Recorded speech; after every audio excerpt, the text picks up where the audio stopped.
A very good afternoon to you. This is your lunch prime time news bulletin on News First. As usual, let's take a look at the headlines.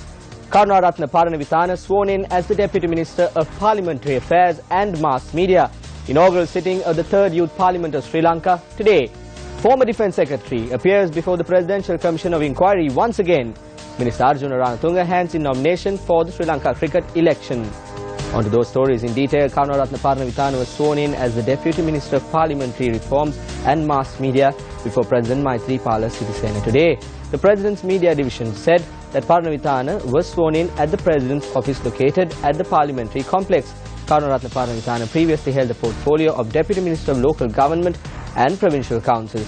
President Secretary P.B. Abekon was also present at the swearing-in ceremony.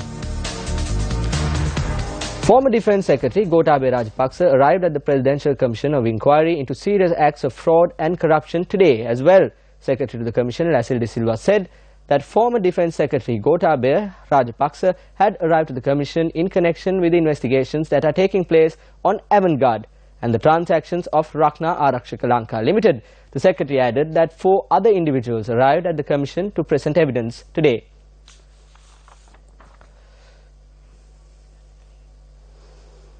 On to some news in brief now. 2 persons were injured in a motor accident that took place this morning on the Kolathanna railway crossing on the Haputale Bandarawala main road. The accident was a result of a lorry crashing onto a wall near the crossing. The injured were admitted to the Bandarawala District Hospital. Misty weather conditions prevailed in and around the Haputale town this morning. Our correspondent added that vehicular movement was obstructed as a result of this. The police advised motorists to be cautious when driving in the area under the present weather condition.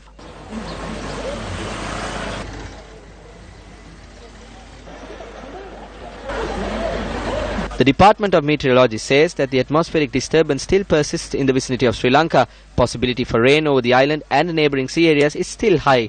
Showers and thunder showers will develop over most parts of the island after 2 p.m. and heavy falls of about 100 millimeters are also likely at some places. The 3rd academic term of schools concludes today. The Ministry of Education said that the first term for school for the year 2016 will commence on the 4th of January. However, the ministry added that 87 schools that will be used as marking centres for the GCE ordinary level examinations will commence their first academic term on the 6th of January 2016. Issuing a communique, the ministry stated that the marking of GCE O-level papers will take place under 2 phases. The marking of papers will take place in 109 centres established in 87 schools in 55 towns. The project aimed at securing a better future for the societies at large, organised by Newsfirst, commenced from Katharagama and Jaffna today. The campaign, Empower the Woman, was initiated with the aim of strengthening the women of Sri Lanka. This campaign, which is organised by Newsfirst, Sirasa and Shakti, aimed at empowering women with equality and security, is carried out together with the assistance of the Sri Lanka Police. One leg of the campaign, which got underway in Katharagama this morning. Wristbands were distributed as a part of the awareness campaign, where women were given the opportunity to raise the issues they face and also put forward proposals. The other leg of the campaign commenced from the Rajeswari Hall in Jaffna.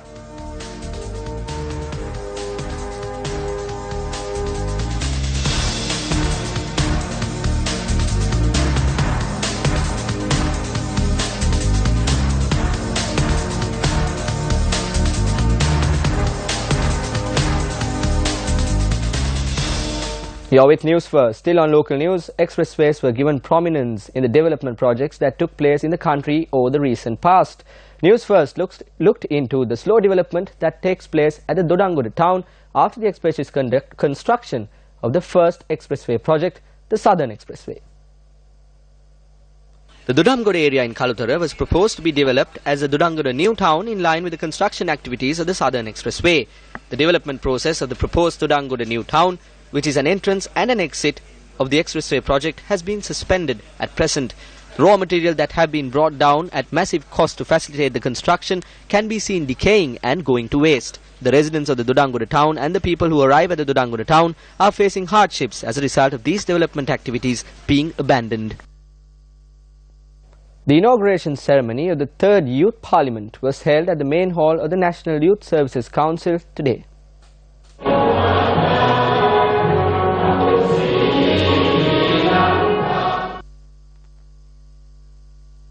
160 youth MPs elected through the Youth Parliament elections and 65 representatives who were handpicked by a number of youth associations brought the number of youth MPs represented in the Youth Parliament to 225.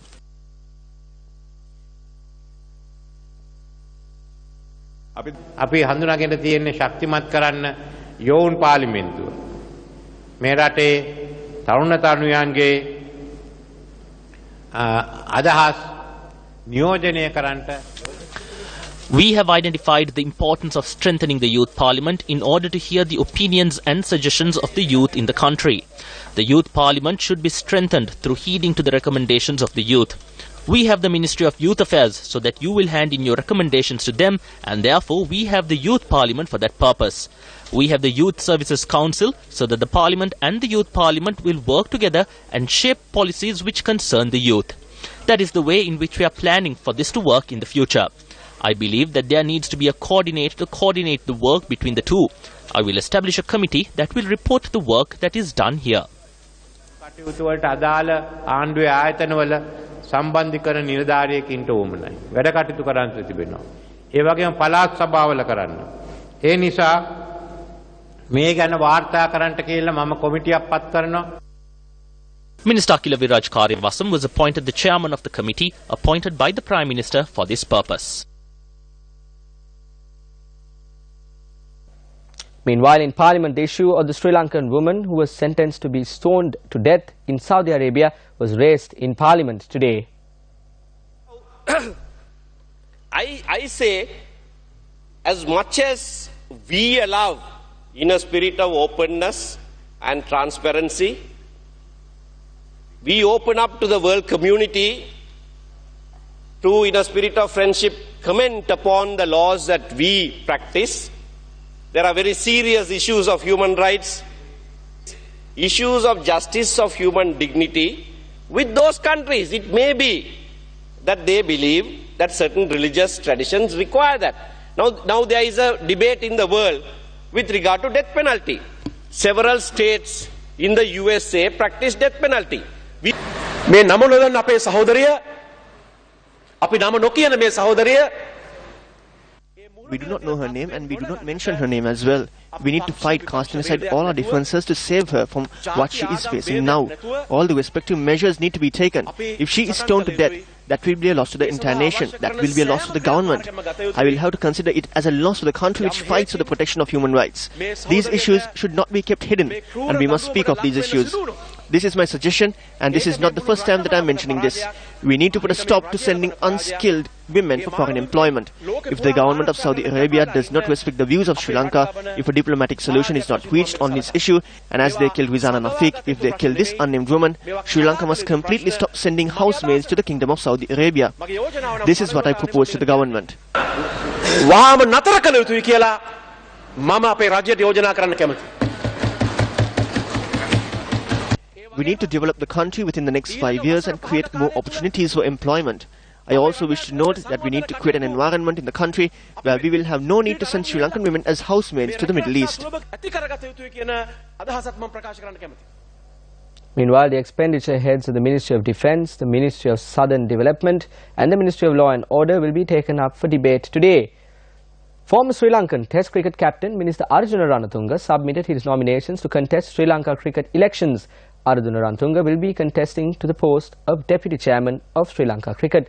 The Sri Lanka cricket elections are scheduled to be held on the 3rd of January next year, and the accepting of nominations for the elections will conclude at 3 this afternoon. Nominations for the elections will conclude at 3 this afternoon. Former Chairman of SLC Upali Dharmadasa, former Secretary Nishant Ranatunga were also present when Minister Arjuna Ranatunga was handing over his nominations.